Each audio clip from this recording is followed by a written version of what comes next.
नमस्कार, मैं किशन आप सबका स्वागत करता हूं। दोस्तों, भारत के फाइटर जेट प्रोग्राम को लेकर बहुत सारी प्रॉब्लमें आ रही हैं इस वक्त, और आप देख ही रहे हैं कि सिचुएशन किस तरीके से हमारी खराब हो रही है। ऐसे में इंडियन एयरफोर्स को ये सब चीज़ें पता चल रही हैं कि किस तरीके से हमारे प्रोग्राम्स लेट हो रहे हैं। बात चाहे तेजस मार्क 1 फाइटर जेट की हो या फिर हमारे 114 MRFA को लेकर। अब यहाँ पर सबसे बड़ी प्रॉब्लम हमारे साथ दोस्तों ये है कि हमारे पास 5वीं पीढ़ी का फाइटर जेट नहीं है और हम इसको बनाने की कोशिश कर रहे हैं, लेकिन पूरी की पूरी जो प्रक्रिया है वो काफ़ी धीमी गति से चल रही है। ऐसे में दोस्तों, दुनिया भर की नज़रें भारत के फाइटर जेट प्रोग्राम पर तो है ही, वो अपनी अपनी पेशकश भी कर रही हैं। लेकिन अब सिनेरियो ये बदल गया है कि रशिया और अमेरिका, ये जो दोनों देश हैं, वो भारत को अपने अपने 5वीं पीढ़ी के फाइटर जेट ऑफर कर रहे हैं। क्योंकि दोस्तों, एक चीज़ तो यहाँ पर साफ हो चुकी है, क्योंकि भारत के दोनों तरफ दुश्मन है और भारत का सबसे बड़ा दुश्मन चाइना 5वीं पीढ़ी के फाइटर जेट्स को ऑपरेट कर रहा है। ये बात आप सब जानते भी हैं। लेकिन अब ये सिनेरियो बदल गया है कि कहते हैं ना कि अगर आपने किसी की गर्दन पकड़ ली तो आप उसको आसानी से फिर कंट्रोल कर सकते हो। तो सेम सिचुएशन यहाँ पर कहीं ना कहीं भारत की भी दिखाई दे रही है। ऐसे में रशिया और अमेरिका इस बात को अच्छी तरीके से जान चुके हैं कि भारत के लिए उनके पास यही एक बड़ा मौका है कि भारत को अपने 5वीं पीढ़ी के फाइटर जेट को बेच सकें। अभी हाल ही में दोस्तों, अमेरिका के सांसदों की तरफ से भी ये बात उठाई गई है कि भारत से अननेसेसरी जो बैन्स लगा रखे हैं उनको हटाओ और सीधे तौर पर भारत को F-35 फाइटर जेट दे दो।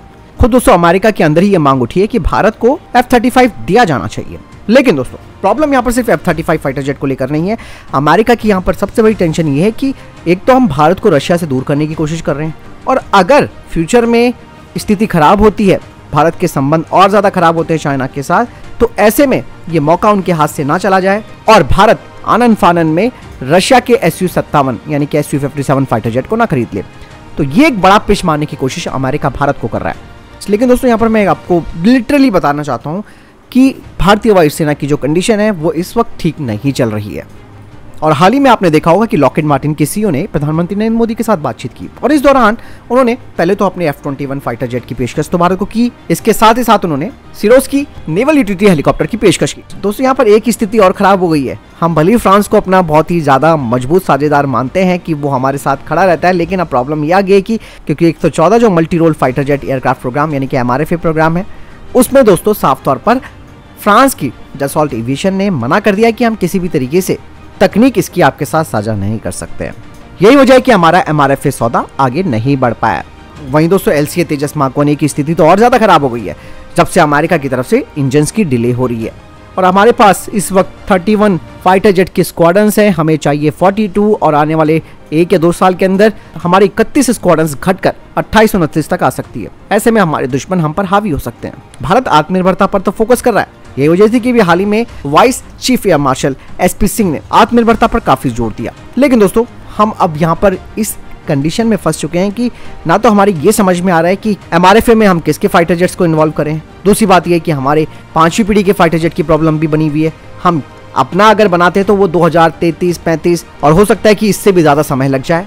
वही अगर पाकिस्तान को चाइना ने अगर अपने फाइटर जेट दे दिए 5वीं पीढ़ी के, तो यहाँ पर टेंशन और ज्यादा बढ़ जाएगी। तो इंडियन एयरफोर्स एक कहते हैं ना कि किंग करते हुए रिमोट वाली स्थिति में फंसी है कि हम करें तो क्या करें।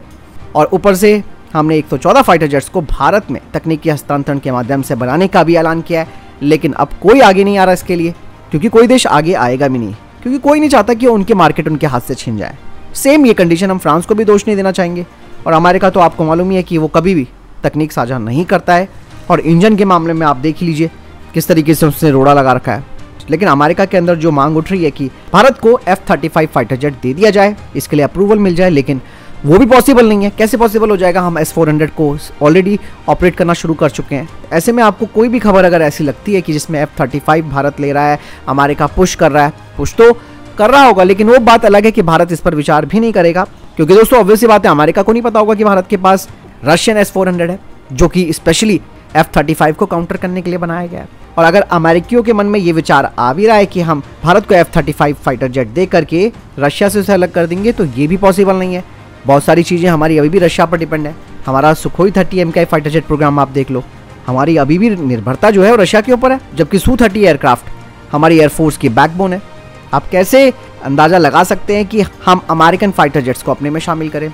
और ये चीज़ तो आपने हाल ही में देख भी ली होगी, जब इंडियन नेवी के लिए अमेरिका ने अपना F-18 सुपर हॉर्नेट की पेशकश की थी। ऐसे में अमेरिका के हॉर्नेट का भी परीक्षण किया गया था, और साथ ही साथ राफेल मरीन का भी। तो भारत ने राफेल मरीन पर ही अपना फोकस किया। वैसे भी अमेरिका ने अपने F-35 लाइटनिंग II के लिए भारत पर प्रतिबंध भी लगा रखा है। वही कारण है जैसे मैंने बताया S-400 जैसे टर्की पे लगाया था, उसको तो F-35 प्रोग्राम से बाहर का ही रास्ता दिखा दिया था। हालांकि दोस्तों जो डिफेंस एक्सपर्ट्स हैं उनका मानना है कि F-35 लाइटनिंग II हमारे लिए काफी अच्छा हो सकता है। और अमेरिका ने दोस्तों जब एरो इंडिया 2023 में अपने 5वीं पीढ़ी के फाइटर जेट को भारत की धरती पर उड़ाया था तो बहुत कुछ अंदाजे लगना शुरू हो चुके थे। ऐसे में दोस्तों कहा यह जा रहा है कि अमेरिका पहले ये चाहता है कि भारत के अंदर पूरा का पूरा फाइटर जेट इकोसिस्टम वो तैयार करे, जिसके लिए F-18 या F-15 फाइटर जेट या फिर F-21 फाइटर जेट को भारत खरीदे। यानी कि पहले इन फाइटर जेट्स का बेस भारत में बन जाए, उसके बाद वो F-35 को आसानी से भारत को बेच सकता है, क्योंकि भारत की फिर रिलायबिलिटी जो है वो अमेरिका के ऊपर ज्यादा हो जाएगी। असल में दोस्तों भारतीय वायुसेना अलग अलग तरीके के फाइटर जेट्स को ऑपरेट करती है, जो कि दुश्मनों के लिए एक बड़ा चैलेंज तो रहता है, लेकिन इसकी एक अलग समस्या भी होती है मेंटेनेंस को लेकर की। ऐसे में आप लोगों के मन में ये भी सवाल आ रहा होगा कि F-35 से बेहतर तो भारत को फिर Su-57 ही लेना चाहिए, क्योंकि आप ऑलरेडी उनका एयर डिफेंस सिस्टम भी इस्तेमाल कर रहे हो। तो ऐसे में दोस्तों भले ही अमेरिका के अंदर ये मांग उठ रही है, लेकिन फाइनल अप्रूवल नहीं है। तो कुल मिलाकर ये कहा जा सकता है कि भारत के पास फिर लास्ट ऑप्शन बचेगा Su-57 स्टेल्थ फाइटर जेट का। अगर भारत को चाइना के साथ 5वीं पीढ़ी के फाइटर जेट के अंतर को पाटना है तो आपको Su-57 हर हाल में खरीदना होगा, क्योंकि चाइना लगातार अपने J-20 स्टेल्थ फाइटर जेट का प्रोडक्शन बढ़ा रहा है। डोमिनेट ऑलरेडी वो करेगा और भारत के पास तो जवाब देने के लिए कोई फाइटर जेट नहीं होगा। और ये बात आपसे छिपी नहीं है कि स्टेल्थ फाइटर जेट को 4.5 जनरेशन के फाइटर जेट्स पर बड़ी बढ़त मिलती है। भविष्य दोस्तों काफ़ी चुनौतियों भरा होने वाला है, क्योंकि अगर हमने तेज़ी से डिसीजन नहीं लिया तो हमें एक बड़ी दिक्कत का सामना करना पड़ेगा।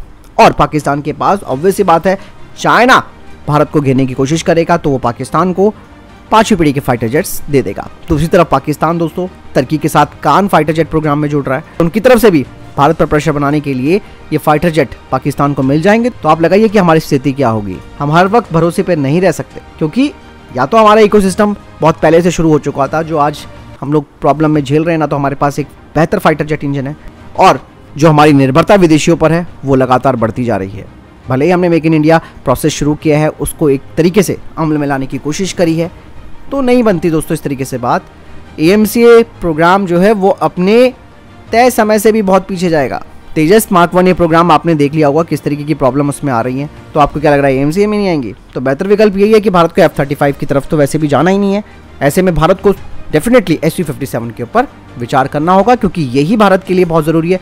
आपने देखा होगा कि Su-30 MKI फाइटर जेट, जो कि इस वक्त हमारी बैकबोन बने हुए एयरफोर्स की एक रिलायबल एयरक्राफ्ट माना जाता है। ऐसे में भारत को रशिया के साथ प्रॉपर तरीके से बात करनी होगी और उनके साथ TOT भी करना चाहिए। मैं तो ये कहना चाहूँगा अगर TOT हो जाता है, क्योंकि रशिया की कंडीशन इस वक्त ऑलरेडी खराब हो रखी है, उसको तो चाहिए पार्टिसिपेंट उसके साथ मिलकर प्रोजेक्ट्स को बनाए, जैसे कि S-500 का उसने ऑफर दिया। उसके बाद S-400 के लिए उसने बोला है कि भारत के अंदर इसकी मेंटेनेंस और रिपेयरिंग वगैरह जो होगी वो सारी चीज़ें भारत में होंगी।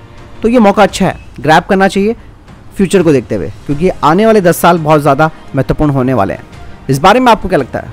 फिलहाल मुझे कमेंट सेक्शन में लिखकर जरूर बताइएगा। जय हिंद, वंदे मातरम।